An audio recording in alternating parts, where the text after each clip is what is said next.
Good luck to us both. Question में हमसे कहा जा रहा है कि पिछले वर्ष राम और सीता की आय का अनुपात 4:3 का था।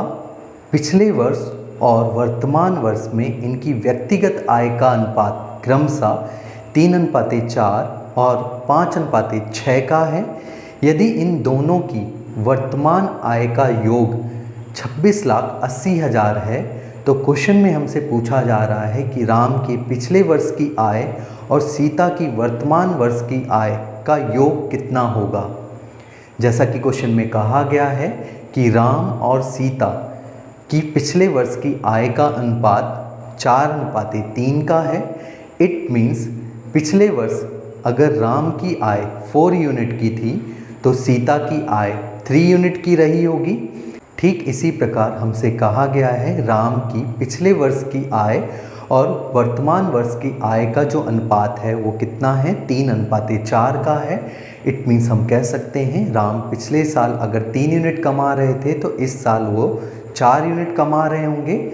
और हमसे कहा गया है सीता की पिछले वर्ष और वर्तमान वर्ष में आय का जो अनुपात है वो कितना है, 5:6 का है। इट मीन्स सीता अगर पिछले साल 5 यूनिट कमा रही थी तो इस साल वह 6 यूनिट कमा रही होंगी।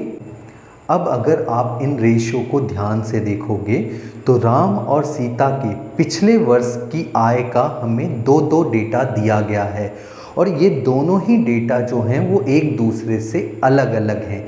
जैसे कि अगर हम राम की आय में फोकस करें तो फर्स्ट डेटा में आप देख रहे होंगे कि राम की पिछले वर्ष की आय जो थी वो 4 यूनिट की थी और जबकि सेकंड डेटा में जो राम की पिछले वर्ष की आय है वो 3 यूनिट की है। और आपको पता है राम की आय पिछले वर्ष तो एक ही रही होगी, या तो 4 रही होगी या तो 3 रही होगी। इट मीन्स दोनों ही जगह वो सेम रही होगी।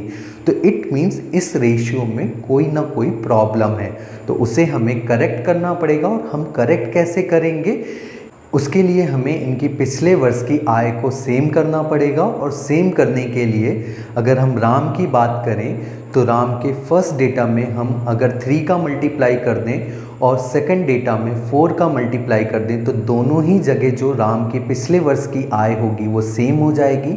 बट अगर हम फर्स्ट डेटा में राम के में 3 का मल्टीप्लाई कर रहे हैं तो हमें सीता में भी 3 का मल्टीप्लाई करना पड़ेगा। क्यों? ताकि इनका जो रेशियो है वो एज इट इज़ बना रहे जैसा कि हमें क्वेश्चन में दिया गया है। अगर हम केवल राम में मल्टीप्लाई कर रहे होंगे तो राम और सीता की जो पिछले वर्ष की आय का अनुपात हमें क्वेश्चन में दिया गया था उससे ये डेटा अलग हो जाएगा। इट मीन्स अगर हमें कुछ भी मल्टीप्लाई करना है राम में तो उसे हमें सीता में भी मल्टीप्लाई करना पड़ेगा ताकि हमारा रेशियो जो है वो क्वेश्चन के अकॉर्डिंग बना रहे।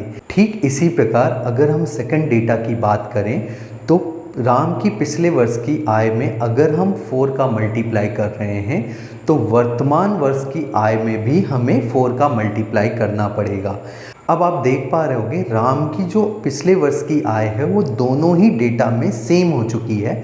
ठीक इसी प्रकार अगर हम सीता की आय में फोकस करें तो फर्स्ट डेटा में 3 का मल्टीप्लाई करने के बाद सीता की पिछले वर्ष की आय 9 यूनिट की हो गई है, जबकि सेकंड डेटा में सीता की पिछले वर्ष की आय 5 यूनिट की है। और आप देख पा रहे होंगे दोनों ही जगह सीता की पिछले वर्ष की आय अलग अलग है, जबकि ऐसा नहीं होना चाहिए। तो हमें सीता की पिछले वर्ष की आय को दोनों ही डेटा में सेम करना पड़ेगा और उसके लिए हमें फर्स्ट डेटा में 5 का और सेकंड डेटा में 9 का मल्टीप्लाई करना पड़ेगा।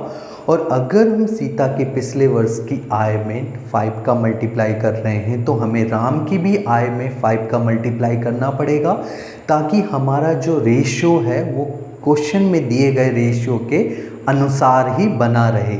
और अभी हमने राम की पिछले वर्ष की आय को दोनों ही जगह सेम किया था, लेकिन जैसे ही हमने 5 का मल्टीप्लाई कर दिया तो सेकंड डेटा में राम की आय फिर से अलग हो जाएगी और उसके लिए भी हमें राम की पिछले वर्ष की आय और वर्तमान वर्ष की आय में 5 का मल्टीप्लाई करना पड़ेगा।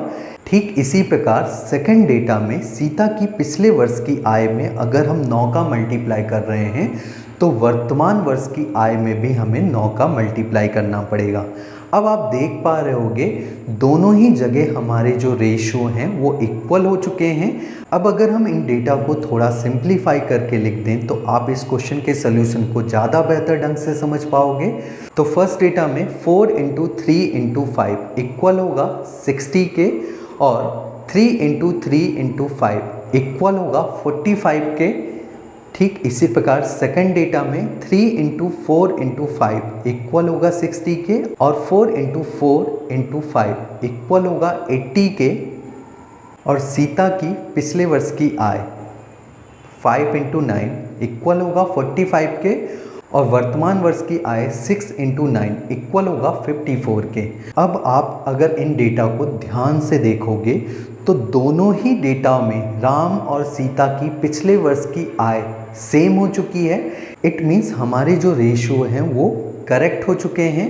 अब हम इन्हें क्वेश्चन में दिए गए डेटा के साथ रिलेट कर सकते हैं। तो क्वेश्चन में हमसे कहा गया है कि राम और सीता की वर्तमान आय का योग जो है वो 26,80,000 है, और जबकि हम अगर यहाँ पे दोनों की वर्तमान आय को देखें तो राम की जो है वो कितनी यूनिट है, 80 यूनिट है, और सीता की जो है वो 54 यूनिट है। इट मीन्स अगर हम दोनों का योग करें तो वो 134 यूनिट होगा। तो हम कह सकते हैं 134 यूनिट बराबर होगा 26,80,000 के। तो एक यूनिट का मान अगर हम यहाँ से निकालें तो एक यूनिट का जो मान आएगा वो यहाँ पर आ रहा होगा 20,000 का। और क्वेश्चन में हमसे पूछा गया है कि राम की पिछले वर्ष की आय जो कि है 60 यूनिट, और सीता की वर्तमान आय जो कि है 54 यूनिट का योग क्या होगा। तो 60 + 54 इक्वल होगा 114 यूनिट के, और आपको पता है एक यूनिट का मान जो है वो 20 यूनिट है। तो 114 यूनिट का मान बराबर होगा 22,80,000 के। इट मीन्स हम कह सकते हैं कि राम के पिछले वर्ष की आय और सीता की वर्तमान वर्ष की आय का जो योग होगा वो इक्वल होगा 22,80,000 के। और क्वेश्चन में हमसे यही पूछा गया है।